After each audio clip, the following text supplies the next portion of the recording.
जय जगन्नाथ पिला माने समस्त को OCS by Ranjan YouTube channel को अनेक अनेक अभिनंदन।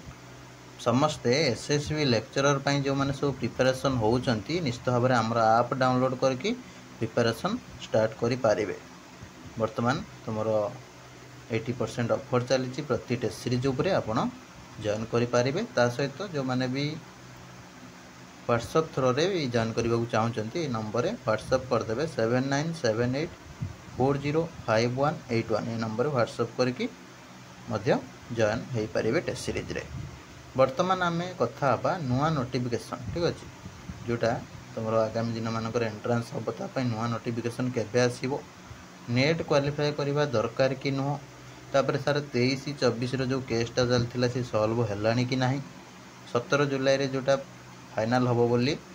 हियरिंग थिला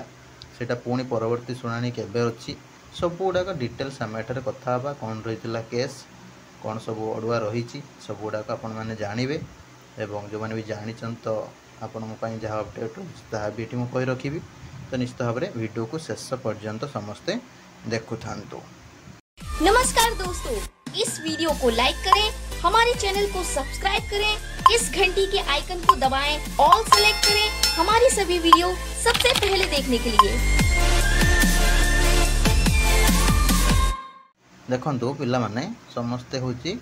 नंबरटा तो लिखि नेले 7978405181 ये नंबर व्हाट्सएप करके आपण माने टेस्ट सीरीज जॉइन करि परिबे एसएसबी लेक्चरर पई जो माने प्रिपरेशन होबा को चाहउचंती। तापरे देखंतु एलिजिबिलिटी रे हमरो एसएसबी द्वारा जोटा मेंशन हेची पीजी 55% ठीक है पीजी 55% एवं पीएचडी नेट मैंडेटरी नुह पीएचडी हो कि नेट हो मैंडेटरी नुह जोटा कि आपण मैंने देखिथे नोटिफिकेशन वीडियो जोटा मुझे डिस्कसन करी एलिजिबिलिटी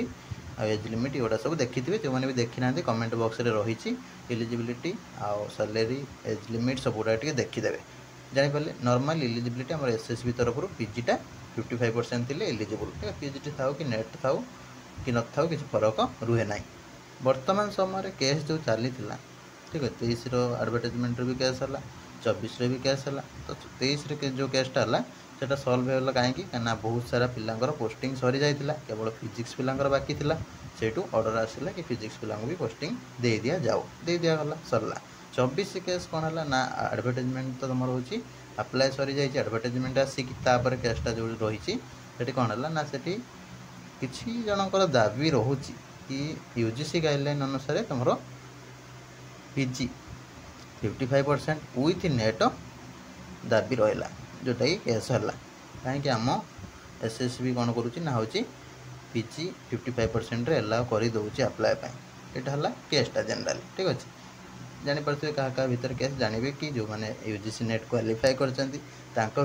वर्सेस तुम जो पिला यूजीसी नेट ना से पिला वर्तमान समय सिनारियो को जो देखा सेटा नुह जो इनडायरेक्ट भाव में जब भी नुह डायरेक्ट भाव में तुम मैंने सब बुझीपार समस्त तो बहुत ही बड़ है जो मैंने यूजीसी नेट क्वालिफाई कर पीएचडी कर भावुए कि नुआ पिला तो नहीं जाऊँ जॉब कौन करवा ना हूँ आम जदि लड़वा जदि आम हूँ यूजीसी गाइडलाइन को फॉलो करा आम मैंने केवल पाइबा नुआ पिला भावुए कौन ना जो एसएसबी ठीक हम एसएसबी जो नोटिफिकेशन देता सेटा जदि ठीक रही सुविधा हम आम नेट हो कि न हो बहुत जन भी था नेट भी क्वालिफाई करपारती वर्ष वर्ष पढ़ला पर भी भी सुविधा हुए ठीक है तो जो अनुसार केसटा या चली ठीक अच्छे मैंने जानीपे इनडायरेक्टली डायरेक्टली भाव हो जो मनकर नेट ना पीएचडी ना फ्रेशर खाली पीजी 55% रखी एभव रखिंट से पिला वर्षे जो मैंने नेट क्वालिफाई कर पिला भितर यहाँ खाली गोटे जानी था ये पूरा डायरेक्ट हो कि इनडायरेक्ट हो जान गोटे आपस तुम हूँ ये दुई प्रकार कैटेगरी भितर स्टूडेंट भितर हो कि गार्डियन भितर हो कि डिपार्टमेंट भितर हो जहाँ भी हो जानतु यहाँ है सिनारियो ठीक अच्छे मैंने ये नेट बा पीएचडी थिबा वर्सेस नेट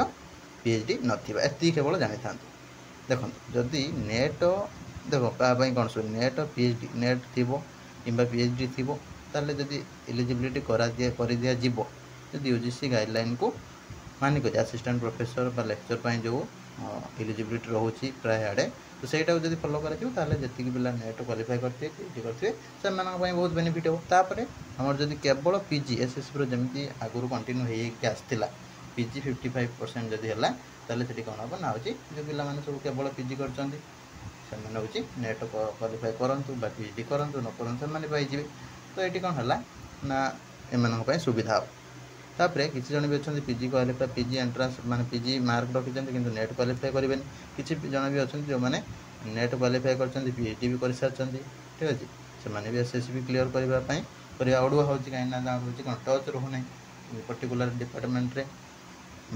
पढ़ाऊँ जो पर्टिकुलर सब्जेक्ट पढ़ाऊँ पर्टिकुलर स्पेशलाइजेशन पड़े जाऊँ जहाँद्वारा भी अड़ुआ हो नेट क्वालिफाई करवा एमती दुई प्रकार जहाँ भी जार असुविधा रोचे सेटा निजे समस्ते प्रायतः जानी थे ये डिस्कसन करवा भी बेसी भल नहीं केवल एतिक जिनसा जाने केसटा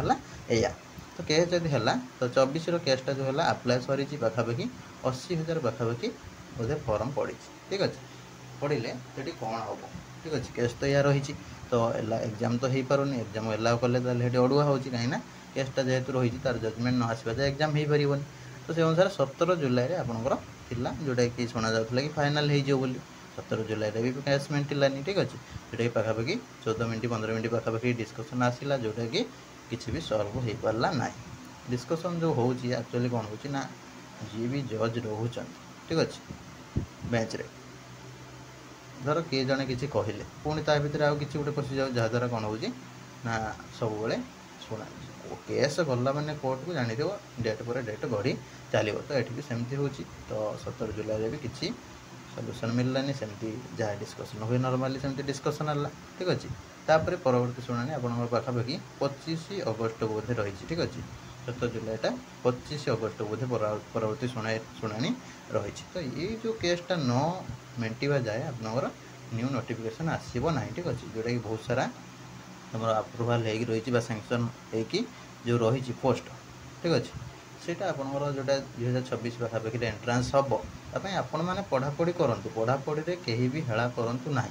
पोस्ट निश्चित भाव में आसो किंतु टिके लेट हम टिके लेट हम तो से अनुसार कहीं भी वेट करूँ नेट भी पढ़ापढ़ी करूँ कहीं जब एसएससी भी विन हो ठीक अच्छे एसएससी भी जब विन हो एसएससी जोटा रखी आम स्टेट पिला बहुत पिला भी भल ठीक अच्छे आ बहुत पिला भी खराब कहीदे अलरेडी सिनारीटा क्या कौ पिला भल हम एसएससी जब विन हो एसएससी जहाँ भी क्राइटेरिया था से अनुसार जब रुणी आग को ताले कौन बहुत पिला जो मैंने पीजी कर रही सुविधा हम ठीक अच्छे तो नेट आ पीएचडी कर पिला जो मैंने एस्पिरेंट रोचन अड़ुआ हो पाए कहीं नेट पीएचडी करते किंतु कौन हम ना हूँ एसएससी लेक्चरर एंट्रेंस क्वालिफाई करवा मुस्किल हम कहीं कंपिटिशन हाई रही स्पेशलाइजेशन सब्जेक्ट से गोटे गोटे हूँ स्पेशल पूरा हो गले तो से अनुसार भी टी अड़ुआ हो पाए तापर जदि आमर यूजीसी गाइडलाइन फॉलो करके पीजी विथ नेट और पीएचडी हो ये पिला टोटाली बसीजे पिला अपेयर करें ना जहाँद्वारा नेट पीएचडी थी पिला ही बहुत ही बेनिफिट रही भर जी भलसे टे भी लगे हो जहाँ भी हो आ गोटे कथा आमर जो रही कैरियर आसेसमेंट ए भी पीएचडी आउ पीएचडी 25 मिलूँ नेट थे 10 मिलू ठीक अच्छे जहाँ भी मिलू से सब नेक्स्ट हायरिंग रे नेक्स्ट जो परवर्ती शुणानी अगस्ट 25 से जना पड़ो कौन हम कौन ना तो यहाँ सल्व होगापर जाकर नुआ नोटिफिकेशन आसो कि आप पढ़ापढ़ी करूँ छाड़ू ना कहीं एज लिमिट बहुत जाए अच्छी आपने भी पढ़ु था निश्चित भाव में यार शीघ्र शीघ्र आसीज रिजल्ट ठीक अच्छे जोटा कि तुम कौन हम फाइनाल कौ पिला माने एंट्रेंस दे पारे कि सब पिला देवे यार दी प्रकार पॉसिबिलिटी रोचे आइदर तुम रोचे एग्जाम कंडक्ट हो ठीक अच्छे एग्जाम कंडक्ट हो जेहेतु अप्लाई कर सारी गोटे पॉसिबिलिटी रोचे जो मैंने भी अप्लाई कर एंट्रेंस देदेवे ठीक अच्छे यहाँ गोटे पॉसिबिलिटी रोचे सेकेंड पॉसिबिलिटी कौन रोचे ना हूँ पूरा कैंसल हो पुणी नुआ कर पोस्ट जो सब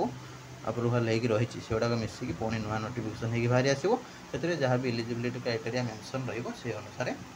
जदि एलिजिबिलिटी क्राइटेरिया मेंशन रहा पीजी 55% तापर पीएचडी नेट मैंडेटरी रही जमी आगुरी 25 मिल पीएचडी कैरियर असेसमेंट रे नेट रे 10 मिल सेमती हेल्ले पड़े कि तार जब नेट मैंडेटरी है नेट मैंडेटरी हेल्ले भी नेट पिला जो नेट क्वालिफाई करते पीएचडी करते से अप्लाई करेंगे। तो ये दी प्रकार पॉसिबिलिटी रोचे आइदर एग्जाम हो पड़े ना नोटिफिकेशन कैंसल हम कैंसल हो पुणी नुआ नोटिफिकेशन आसो सी पोस्ट ये पोस्ट पुणी नुआ पोस्ट मिसी करके पड़े दी प्रकार पॉसिबिलिटी रोचे साधारणतः देखा जाओ आगामी दिन मानक कौन हम कौन ना से आम कहीपर ना जहाँ भी परवर्ती शुणानी आसो सेटा ही समस्ते मानवाई बाध्य हम पुणी किए भी अपील करदे पारे ठीक अच्छे। तो से अनुसार जहाँ भी हम आगामी दिन मानक जना पड़ कौन हम कौन ना आते शीघ्र भी सल्व होटा भल हम कहीं जिते शीघ्र सल्व हो पाने पाखापाखि 1 ईयर है पढ़ापढ़ी कर नुआ पिला भी सब आसीगले नुआ पिला भी पुणी पढ़ापढ़ी करेंगे। तो से अनुसार कौन हम ना जो मैंने अप्लाई कर केसटा सल्व हो गले तार एग्जाम हम कि कैंसल हो पुणी नुआ बाहर कौन हम गोटे हो गले जहाँ सेटा गोटे टेंशन गलापर नुआ पिला बाटटा खोल ठीक है। आप पढ़ापढ़ी करूँ किए भी टच न छाड़ू जमी पाठर जमी पढ़ापढ़ी कर आहरी जोरदार पढ़ापढ़ी करूँ ता सहित आमर आप डाउनलोड करके आहरी टेस्ट सीरीज नहीं पढ़ापढ़ी आहरी भल भाव में करूँ। रही नमस्कार, जय जगन्नाथ, देखा आगामी भिडियो।